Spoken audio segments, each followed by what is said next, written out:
The conversation at our dinner table had been going on for 20 minutes, and I hadn't been allowed to contribute a single word. My husband David's business partners spoke around me like I was a decorative centerpiece, occasionally patting my hand when I tried to interject. "So it's settled then," Richard Blackstone announced, cutting into his perfectly grilled salmon. "Thursday's dinner at La Bernardine will be just the partners. We'll finally close the Morrison deal." "Absolutely," agreed Thomas Chen, raising his wine glass. "No distractions this time." David shifted uncomfortably beside me. "Actually, Juliet might have some insights on the Morrison proposal. She's quite knowledgeable about." "I'm sure she is," Richard's wife Patricia interrupted with a condescending smile. "But Thursday is about serious business discussions. You understand, don't you, dear?" I understood perfectly. After 3 years of marriage to David, I'd attended dozens of these dinners where the men discussed million-dollar deals while their wives and I were expected to smile, look pretty, and discuss shopping. "Besides," Thomas added, not even looking at me, "La Bernardine has a 3-month waiting list. We were lucky Richard could get us a table at all." "Very lucky," I murmured, taking a sip of my wine, a 2015 Chassagne Montrachet that they'd ordered without asking my opinion, despite the fact that I'd trained under the sommelier who'd curated this very wine list. "Don't look so glum, Juliet," Patricia stage whispered. "We wives are having our own dinner at that new sushi place. You can tell us all about your little cooking blog." My little cooking blog. The one that had quietly become one of the most influential food publications in the city, though I wrote under a pseudonym. The one where I'd recently published a scathing review of the new sushi place that had resulted in its chef having a public meltdown on Twitter. "That sounds lovely," I lied, catching David's apologetic glance.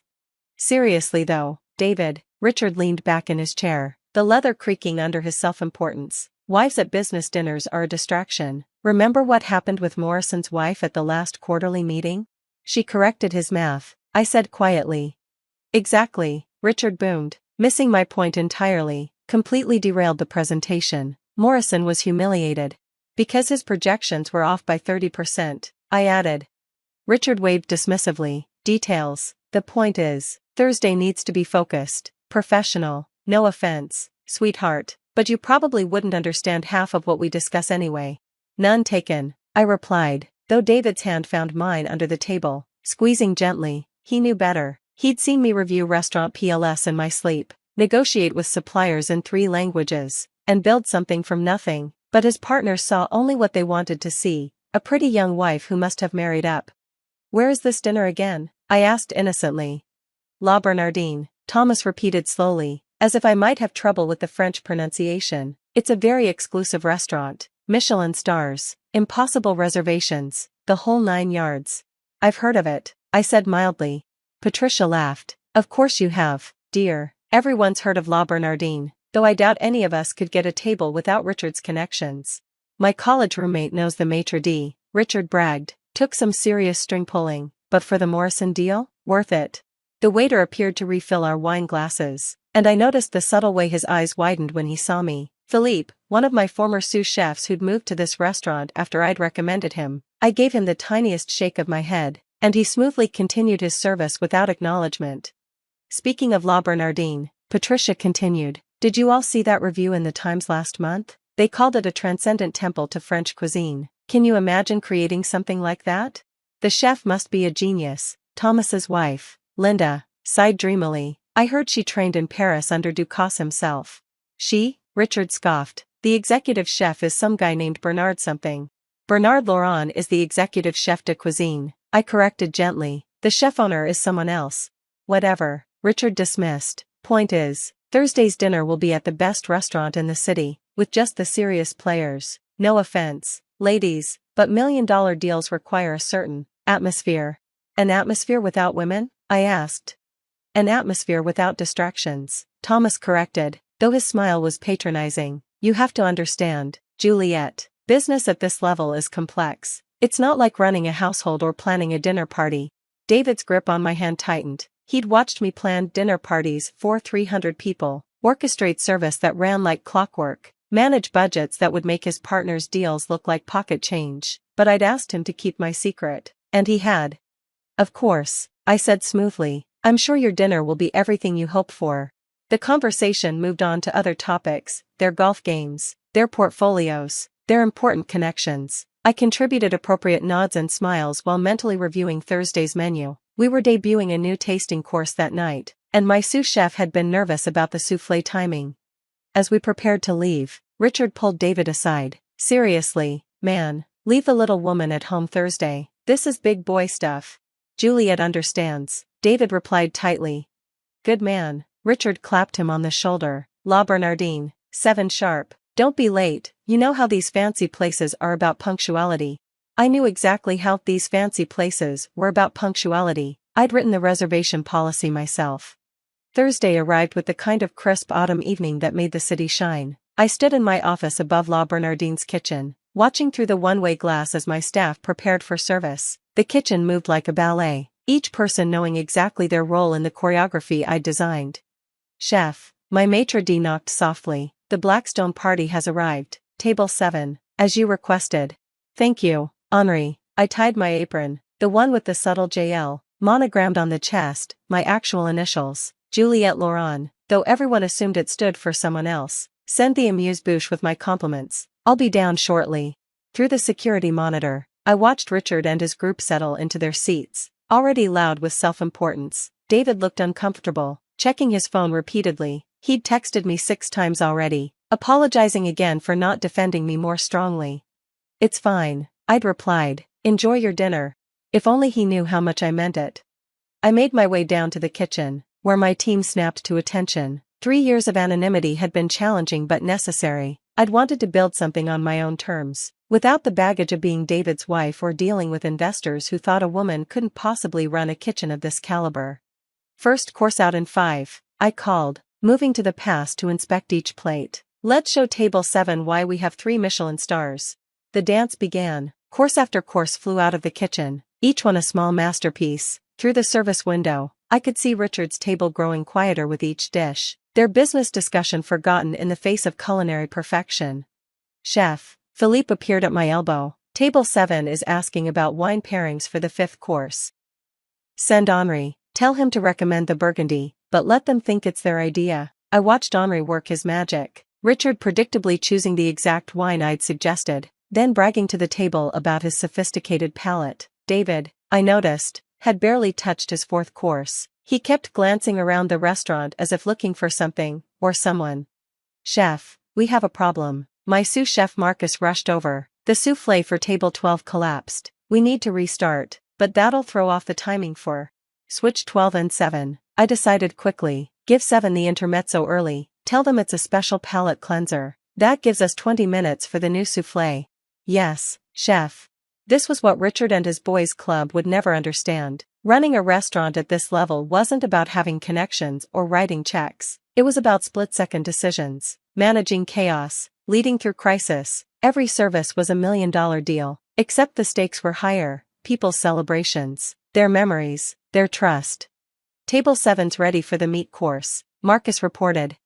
I moved to the grill station, personally plating each portion of the A5 Wagyu that Richard had bragged about ordering. As I worked, I thought about Patricia's comment about not understanding serious business. If only she knew that this single dinner service would generate more revenue than most of David's quarterly deals. "Chef," Henri reappeared, looking concerned. "Table 7 is insisting on meeting you. Mr. Blackstone is being quite vocal about it." I smiled. "Tell them the chef will visit after the dessert course, as is traditional." Henry's eyes sparkled with understanding. "Of course, chef." The final courses proceeded flawlessly. Richard's table had gone through 6 bottles of wine, the business discussion long abandoned in favor of increasingly slurred proclamations about the food. David, I noticed, had switched to water 3 courses ago. As the dessert plates were cleared, I untied my apron and straightened my chef's whites. 3 years of anonymity were about to end, but on my terms, in my restaurant. "Ready, chef?" Marcus asked. "Let's not keep Mr. Blackstone waiting. He does hate distractions during important dinners."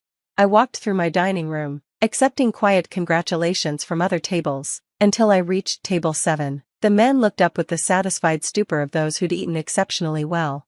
"Gentlemen," Henri announced formally, "may I present the chef-owner of La Bernardine, Juliette Laurent." The silence was absolute. Richard's wine glass slipped from his hand, burgundy spreading across the pristine white tablecloth like blood. Thomas's mouth opened and closed soundlessly. The other partners stared as if I'd materialized from thin air. David, my wonderful husband, tried to hide his grin behind his napkin. Juliet? Richard finally managed. But you're a wife, I suggested helpfully. A distraction? Someone who wouldn't understand serious business discussions? You own La Bernardine? Thomas whispered. But we thought, the reservation, my friend said. Your friend told you what you wanted to hear, I said simply, that a man named Bernard ran the kitchen. He does, Bernard is my executive chef de cuisine. But this? I gestured to the restaurant around us. This is mine, built from scratch, funded by my cookbook sales and that little cooking blog Patricia found so amusing. The Times Review, one of the other partners breathed. They said the chef was a ghost, never did interviews, never revealed themselves. I prefer my food to speak for itself, I replied, though I must admit, it's been educational hearing your opinions about women in business while eating at my table. Richard's face had gone from red to white to an interesting shade of green. We didn't mean, that is, we weren't talking about you. Of course you were, I said gently, you just didn't know it. Tell me, Richard, how was your $1 million meal? Did my silly female brain manage to create an atmosphere conducive to serious business? The Morrison deal, Thomas said faintly. We completely forgot to discuss the Morrison deal. Funny how that happens when you're not distracted by wives, I observed. David, darling, are you ready to go? I believe Patricia's dinner at that new sushi place should be wrapping up. David stood, his pride evident. Actually, I texted Patricia earlier, warned her about your review of that place. They went to Mario's instead. My review? Richard looked confused. What review? JL, Lauren, David said simply. The most influential food critic in the city, also my wife. You're JL, Lauren? Thomas grabbed the table for support, but that review destroyed Kenzo's career. He closed his restaurant. He served tuna that wasn't sushi grade and tried to pass it off as authentic Japanese cuisine. I said, people could have gotten sick. But don't worry, your dinner tonight was prepared to the highest standards. We take our responsibilities seriously here. Henri appeared with their check, presenting it with a flourish. Richard reached for it automatically, then froze as he saw the total. Don't worry, I said sweetly, I gave you the friends and family discount. Only a 30% markup instead of our usual 50% for exclusive private rooms. Private room? Richard looked around, but we're in the main dining room. Are you? I smiled. Take another look. They turned, finally noticing what David had observed halfway through dinner, the subtle screens that had been deployed, the way other diners were seated just far enough away, the acoustic dampening that had given them privacy while maintaining the illusion of the bustling restaurant. You see, I explained, I understand the importance of atmosphere for business discussions. I just also understand that excluding half the population from those discussions is bad business. Juliet, Richard started, then stopped, clearly at a loss. Thank you for dining at La Bernardine, I said formally. I hope your next business dinner is everything tonight wasn't, forgettable, ordinary, and exclusively male, though you might have trouble finding a restaurant of this caliber that meets those criteria. You see, quite a few of the city's best chefs are women. We talk, we support each other, and we remember who respects us and who doesn't. Are you blacklisting us? Thomas asked in horror. Of course not, I replied. You're welcome here anytime, but you might find it difficult to get those exclusive reservations you prize so highly. Henri, please see that Mr. Blackstone's party has their coats. As we walked toward the exit, David took my hand. That was magnificent, he murmured. That was necessary, I corrected, though I do feel bad about one thing. What's that? They never got to try the soufflé. It's really quite spectacular when it doesn't collapse. Behind us, I heard Richard struggling with the check, Thomas frantically calling other restaurants, and the sound of several extremely expensive business relationships crumbling like a poorly made pastry crust. Juliet, Richard called after us. Wait, please, we need to discuss. I'm sorry, I said, turning back with my sweetest smile, but I have an early morning tomorrow. You understand, I'm sure. After all, wives aren't invited to serious discussions. The door closed on his protests, and David and I stepped out into the crisp autumn evening. 3 years of anonymity had ended exactly as I'd planned, not with a whisper, but with a 5-course feast of revelation. So, David asked as we walked toward our car, what are you going to do now that everyone knows? I thought about it, breathing in the city air that smelled of possibility and just a hint of roasted garlic from my restaurant. I think I'll start with that interview the Times has been begging for. Maybe a cookbook focusing on women chefs who built their own empires. Oh, and I should probably call Patricia. Let her know she's always welcome at La Bernardine, without her husband. That's cruel, David laughed. That's business, I corrected, the serious kind. The kind that apparently requires a very specific atmosphere, one where talent matters more than chromosomes and creativity counts more than connections. My phone buzzed with texts, Henri reporting that Richard had left a 50% tip in what appeared to be shock, Marcus confirming that tomorrow's reservations were still fully booked, and my network of chef friends asking if the rumors were true. Any regrets? David asked as we reached our car. I looked back at La Bernardine, my name finally glowing where it belonged on the discreet brass plaque by the door. 3 Michelin stars, 5 years of blood and burns and 18-hour days, all built while people like Richard assumed I was playing housewife. Just one, I admitted. What's that? I should have charged them full price. David laughed, pulling me close. There's my ruthless businesswoman. Distraction, I corrected, kissing him. I believe the term they used was distraction. The most delicious distraction in the city, he agreed. As we drove away, I saw Richard and his group still standing outside La Bernardine, looking lost and slightly hungry, as if they'd eaten a 5-star meal but somehow missed the point entirely. They'd learned an expensive lesson tonight: never underestimate the person who controls your food, and never, ever, tell a chef she's not invited to dinner. Especially when she owns the table you're eating at.